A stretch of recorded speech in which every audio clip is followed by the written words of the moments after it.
সাইদুল ইসলাম সাহেব। এবার মাদ্রাসার পক্ষ থেকে আমরা শাল পরিয়ে বরণ করে নিচ্ছি। আজকের অনুষ্ঠানের সভাপতি সাহেব আছেন না, পুরো মজমা ওনাকে বরণ করব আজকে আমাদের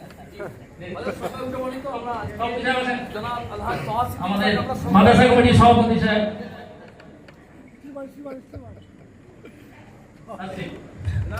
নারায়ে তাকবীর, নারায়ে তাকবীর।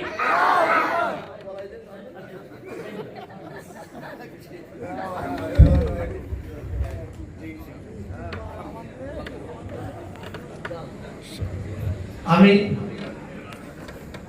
আমাদের দূর বলবো না, বিরাট বড় উপহার দিয়েছে, আমি গ্রহণ করলাম।